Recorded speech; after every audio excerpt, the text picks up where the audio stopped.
on se retrouve aujourd'hui pour une vidéo qui va sortir un petit peu de l'ordinaire. J'avais envie, en fait depuis quelques temps je traîne un petit peu plus sur Booknote qui est donc le forum que personnellement j'ai choisi pour entreposer mes lectures, comment dire, pour répertorier toutes mes lectures et mes avis, même si ça fait un moment que je ne mets plus trop mes avis dessus parce que j'en ai plus trop envie justement, mais je continue toujours à regarder les nouveautés, les sorties et à y mettre ma wishlist. Et justement c'est en regardant il y a environ 2 semaines je dirais, ma wishlist et en mettant de nouveaux bouquins dedans que je me suis dit, Juliette, pourquoi tu ferais pas une wishlist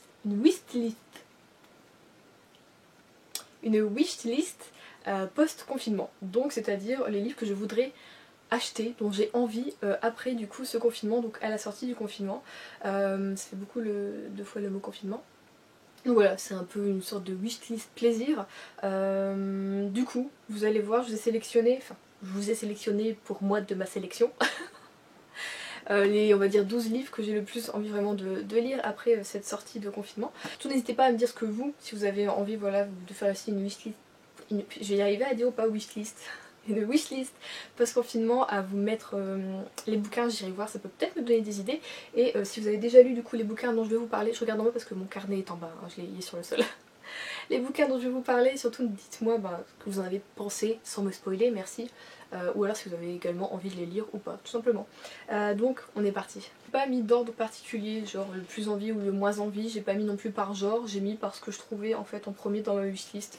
Donc c'est peut-être du coup du plus vieux au moins vieux, mais non même pas. Je sais pas comment ils réorganisent un peu Booknote en ce moment leur site, et du coup il y a des choses qui changent, et des bouquins qui sont dans mes envies depuis super longtemps, qui ont redescendu et qui, bon, je sais pas. Enfin bon. Du coup je voulais juste vous dire qu'il n'y a pas d'ordre précis, voilà. Donc le premier bouquin dont je voudrais vous parler, c'est Le Cycle des Brumes, donc le tome 1 qui est donc Le Prince des Brumes de... Attendez, Carlos Ruiz Zafón. Ce bouquin, je crois que ça fait peut-être un an que je l'ai dans ma wishlist. Je vous avoue que je grince du lacudoire. Je vous avoue qu'en fait, j'oublie tout le temps que je l'ai dans ma wishlist. Donc souvent quand je vais au magasin, à la librairie, je me dis pas ah c'est vrai il faut que je l'achète, ou non même pas, j'y pense jamais. Et là justement en refarfouillant dedans dans ma wishlist, je l'ai vu, j'ai vu la couverture, j'ai vu le titre, je me dis toi tu m'intrigues, qu'est-ce que tu fais là, de quoi tu parles? Et j'ai été revoir et j'ai vu le résumé, je me suis dit mais ça m'a l'air vachement cool, un peu secret, un peu... ça va vraiment bien.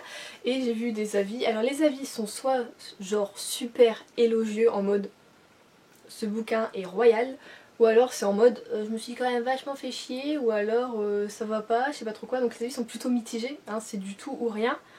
Mais j'ai quand même envie de tenter l'expérience pour voir moi où je me classerai, et voilà, est-ce que je vais découvrir une sorte de chef-d'œuvre ou pas du tout. Donc voilà. J'ai très envie, et donc apparemment ce serait une trilogie, enfin une trilogie. C'est classé comme tome 1 et trilogie, mais en fait il y aurait juste plusieurs cycles, tout simplement dans le cycle des brumes, et il y aurait du coup 3 volumes à lire, pas forcément dans l'ordre, même si bon moi je vais quand même faire l'ordre qui est sur le site, qui est donc je pense l'ordre de parution tout simplement. Mais voilà, c'est pas du tout avec les mêmes personnages je crois, je sais même pas si c'est le même lieu ou pas. Mais voilà, je vais déjà découvrir ce tome 1, voir s'il me plaît, et s'il me plaît, pourquoi pas lire la suite. Ensuite, L'île des disparus de Viveka et Camilla Sten. Donc celui-ci, ça fait pareil un petit moment que je l'ai dans mes envies. Oui, bah évidemment, ça se passe de Stockholm, si je me trompe pas, sur une petite île. Ça a l'air hyper intriguant, hyper mystérieux, avec de la mythologie un peu nordique, avec voilà, tout ce qui est un peu elfe, gnome, des choses comme ça. Donc ça donne super envie, des disparitions, enfin voilà, on a un petit peu de tout. Tout ce qui est cool réuni dans un seul bouquin, donc ça donne vraiment vachement envie. Et en plus je me souviens, là j'ai pas relu trop les avis, mais je me souviens avoir quand même vu passer de très très bons avis au moment de la sortie, donc pourquoi pas. Moi je suis quand même vachement tentée de partir là-dedans, peut-être pour l'été, ça peut faire du bien, ça peut rafraîchir un petit peu, parce que je m'imagine une petite île, une ambiance un peu brumeuse, pas forcément pluvieuse, mais brumeuse, un peu froide, et les forêts, alors peut-être que je m'imagine pas du tout, c'est peut-être pas du tout ça, je suis peut-être totalement dans le faux, mais bon, moi je voudrais quelque chose comme ça, donc je me dis que pour l'été ça peut être pas mal du coup, ou alors début automne, hein, sinon entre fin août, début septembre, ouais je vois le calendrier là comme ça, fin août, début septembre ça peut peut-être être pas mal. Août ça commence vraiment à se rafraîchir chez nous, et soit en début septembre il pleut bien, ça peut être pas mal. Bon, on verra. J'ai également mis La ferme du bout du monde de Sarah Vaughan. Alors celle-ci, pareil, je ne cherchez plus, je les ai tous depuis leur sortie dans ma wishlist, au moins. Vous savez que moi les nouveautés c'est pas trop mon truc, j'aime bien laisser couler du temps, bah voilà. Pareil, je crois que j'ai vu pas mal de petits avis qui étaient plutôt pas mal. Du coup là on est encore avec des secrets de famille, histoire de famille, donc on va revenir entre le présent et le passé et on kiffe toujours autant, on aime, voilà. Donc j'essaye voilà, de varier les auteurs sur ce style de bouquin là, parce qu'au bout d'un moment on a, enfin personnellement, en tout cas j'ai toujours peur d'avoir cette trame qui se répète par rapport à un auteur qui, si ça fonctionne avec ce bouquin là, et on va peut-être la refaire sur un autre bouquin. Donc c'est vrai que j'aime quand même varier les auteurs à ce niveau là, sur ces genres là, déjà pour découvrir plein d'auteurs, parce que c'est cool et c'est fait pour ça la lecture, pour découvrir plein d'histoires et de choses différentes. Donc voilà, je me mets vraiment dedans. Donc si vous l'avez lu, dites-moi s'il est plutôt sympa ou pas, parce que celui-ci, j'ai lu quelques avis, mais j'ai pas voulu non plus trop, voilà, donc j'ai tâtonné. Mais bon, de ce que j'ai lu, il y a quand même l'air vraiment pas mal. Alors celui-ci, je vous en ai déjà parlé l'année dernière dans mes envies d'été, je crois, pour parler d'une wishlist d'été. S'il est dedans, c'est que je ne l'ai pas acheté. Je suis désolée, j'arrête pas de me gratter le nez, mais j'ai eu l'excellente idée de sortir sur mon balcon avant de vous faire cette vidéo. Je suis allergique au pollen, donc voilà, j'ai le nez qui gratte tout le temps. Et les yeux qui commencent à piquer. Donc c'était une excellente idée Juliette, bravo. Donc oui, ce bouquin c'est Le Petit Carnet Rouge, ou Un Petit Carnet Rouge. C'est Un Petit Carnet Rouge de Sofia Lundsberg, c'est dur à dire. Et alors là par contre les avis sont excellents. Je n'en ai vu aucun de mauvais. Et on va revenir encore un petit peu sur le passé, mais pas forcément d'une famille, plus d'une personne qui est donc Rosie, qui est donc maintenant une grand-mère de 96 ans et qui retrouve un peu sa petite fille qui elle vit aux États-Unis. Rosie elle vit en Suède si je ne me trompe pas. Oui, apparemment le personnage de Rosie est genre hyper affectueux, enfin voilà, ça a l'air d'être vraiment cool, d'être une très belle histoire, d'être très bien écrit. Donc j'ai hyper envie de me le procurer et apparemment il est sorti justement en livre de poche, et vous savez que moi les livres de poche je kiffe à mort. Donc là c'est vraiment l'occasion à la sortie, je pense que celui-ci, ouais. Lui c'est absolument sûr, je vais me l'acheter parce que ça fait trop longtemps que je le veux et que je ne l'achète pas. Et là il me le faut, c'est tout. Ensuite, tout autre, mais alors tout autre genre et style, on est avec Compass de Soleano Rodriguez. Si je me trompe pas, c'est de la New Romance. Alors j'ai hésité à le remettre dedans parce que j'ai lu l'histoire, je me suis dit oh ça a l'air un petit peu bateau quand même. Donc on est avec une jeune femme de 24 ans qui depuis un an avec son compagnon, tout se passe très bien, c'est parfait, c'est génial. Mais dans sa vie va revenir... on peut dire un ex, je ne sais pas parce que comme j'ai pas lu l'histoire, mais bon écoutez, un garçon qu'elle a énormément aimé et qui lui a brisé le cœur 7 ans auparavant. Donc elle était très jeune finalement, ça remonte tout ça, 7 ans c'est long. Et qui va revenir dans sa vie et donc va un petit peu tout chambouler. Donc là vous vous dites ouais c'est quand même un petit peu bateau comme truc, et puis j'ai lu les commentaires disent que c'est très bien écrit, que ça se bouffe, ça se lit tout seul. Donc je me suis dit oh, si je le trouve en e-book, oh je le lirai, voilà, ça peut faire pareil, découvrir un nouvel auteur de New Romance, pourquoi pas, et puis peut-être passer un bon moment, puis voilà, ça peut être sympa, voilà, je voulais quand même une wishlist plutôt éclectique, donc j'ai mis un petit peu de tout. Du coup si vous l'avez lu, n'hésitez pas à me dire ce que vous en avez pensé, là c'est vraiment important, dites-le moi, oui, soyez honnête. Alors celui-là ça va faire combien maintenant, 2 ans je crois que je le veux, et que pareil je ne l'achète absolument pas alors que j'adore cette autrice que j'ai découvert l'année dernière. C'est du Juliette tout craché ça. C'est tout simplement Le parfum du bonheur est plus fort sous la pluie de Virginie Grimaldi. Ah, bah ouais, Juliette elle l'a toujours pas acheté. Alors que j'adore Virginie Grimaldi. Ah, surtout avec Il est grand temps de rallumer les étoiles. Elle adore faire des titres à rallonge, j'adore. J'ai une lumière mais c'était une fausse lumière. En fait j'ai un autre Virginie Grimaldi, mais c'est Tu comprendras quand tu seras plus grande. Alors je suis en train de me demander est-ce que du coup... Mais je crois qu'il est un petit peu moins bien celui-ci. Bon dites-moi du coup. J'attends vos avis entre du coup Tu comprendras quand tu seras plus grande et Le bonheur et... non, Le parfum du bonheur est plus fort sous la pluie. Mais je pense que des deux, quand je lis le résumé, c'est Le parfum du bonheur qui me tente vraiment beaucoup plus. Celui-ci je l'avais trouvé dans ma bibliothèque en bas de mon immeuble, la bibliothèque de l'immeuble. Voilà, donc c'est vrai que dès que j'ai vu Virginie Grimaldi, oh mon dieu, Je l'ai pris, mais il me tente un petit peu moins, mais je le lirai quand même. Hein. Si je l'ai pris, c'est pour le lire, pas pour le laisser pourrir dans la bibliothèque.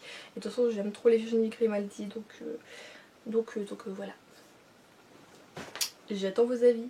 Alors là, il s'agit d'une suite de saga. J'ai lu le premier tome l'année dernière, si je me trompe pas, à cette période-ci ou un tout petit peu avant.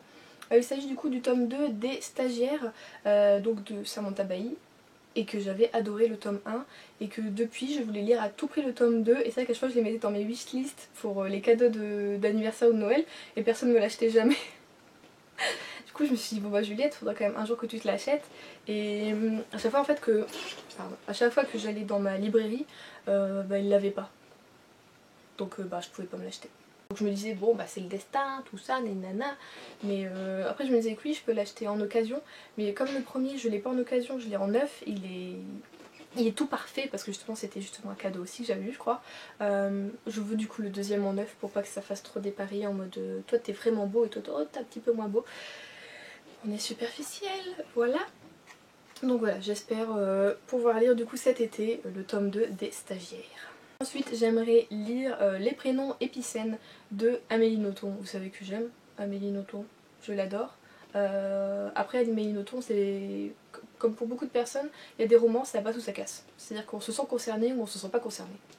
C'est comme ça, si le sujet nous plaît ou nous plaît pas, et ben forcément ça passe ou ça passe pas. Je pense que celui-ci pourrait énormément me plaire parce que ça parle d'une relation père-fille et que du coup ça fait légèrement écho à son avant-dernier qui était donc Frappe-toi le cœur et qui là était un bouquin sur une relation mère-fille et que j'ai alors surkiffé. Il faisait peut-être 150 pages, 160 je sais plus, mais ça a été dévoré, j'aime trop. Et donc voilà, j'espère en tout cas quand je pourrai découvrir celui-ci que ça me fera le même effet et que ce sera trop bien. Donc voilà, j'ai vraiment hâte celui-là de le découvrir mais incroyablement. Celui-là j'en ai entendu parler à sa sortie mais vraiment c'était genre incroyable ce bouquin, un coup de cœur, nanana. C'est Bord de terre de Julia Thévenot. C'est de la jeunesse, c'est du fantastique ou de la fantaisie. Non c'est du fantastique parce qu'on part d'un monde réel donc c'est du fantastique. Et apparemment tous ceux qui l'ont lu, mais alors c'était coup de cœur, c'était trop bien, c'était une révélation. Bah moi je le veux aussi du coup. J'ai lu le résumé et je me dis que ouais ça peut vraiment être pas mal et hyper intéressant. Tu sais moi je parle du nez, hein, le pollen est là.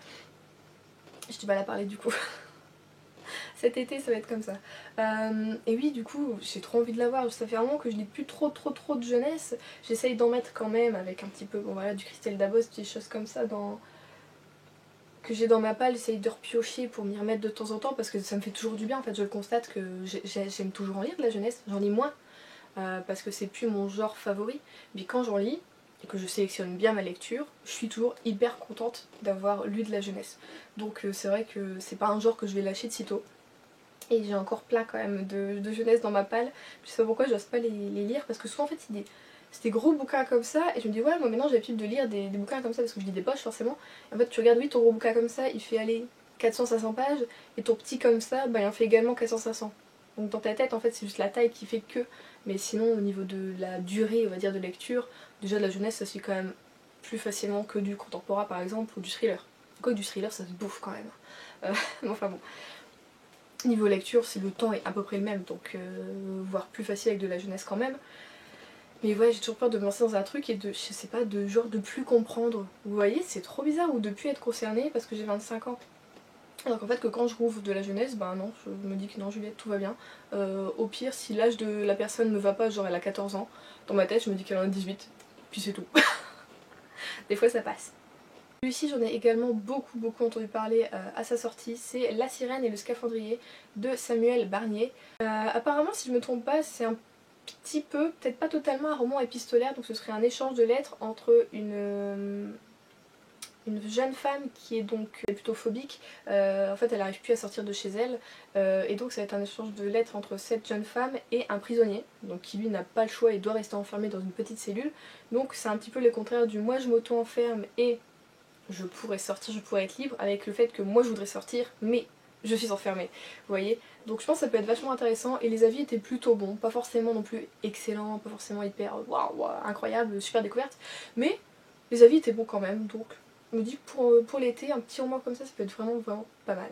Et nous finissons avec Broadway Limited, ouais, with the accent, you know, de Malika Ferjuk. Alors Broadway Limited, je le veux pareil depuis super longtemps et bizarrement en ce moment je le vois repasser sur Booktube et sur Insta. Alors que c'est une série qui est plutôt, enfin vieille, elle a pas non plus 10 ans, mais elle est pas toute jeune en fait. Et je crois par contre que c'est ça. Je sais pas si c'est une maison d'édition qui a repris la série ou alors si c'est la maison d'édition qui a refait les couvertures il y a pas longtemps. Il y a eu un truc comme ça en tout cas. Je crois que c'est pour ça que ça a ressauté et que les gens en reparlent maintenant et ils l'achètent tout ça. Mais en tout cas c'est juste une histoire en fait avec, si je ne me trompe pas, avec une sorte de bande de potes. En fait on va juste suivre la vie de pas mal de personnages tout au long de la série et à ce qui paraît ben, c'est trop bien. Donc moi quand on me dit que c'est trop bien et qu'on suit la vie des personnages, et ben je veux le lire. J'espère du coup bientôt pouvoir l'acheter, je ne sais pas si du coup, je crois que c'est en poche hein, qui sont sortis, qui sont ressortis si je ne me trompe pas. Enfin moi j'aimerais bien quand même avoir la collection en poche, je préfère. Et bien voilà, c'était ma petite sélection post-confinement que je souhaiterais eh bien, acquérir, que ce soit en e-book ou en format papier, même si je pense que la plupart sera quand même du format papier. Je pense que le e-book c'est plus, c'est pour qu'on passe parce que je ne suis pas sûre de forcément aimer, donc ça me ferait chier de dépenser 12 à 15 € pour un bouquin que je vais pas forcément aimer, donc je préfère voilà, acheter du e-book, c'est un petit peu plus sûr.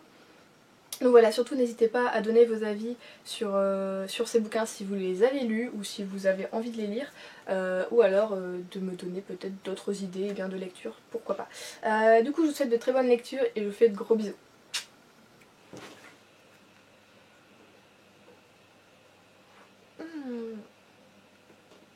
Putain, je suis à courir sur mes dents. Ah, ça fait mal. Ça me botte.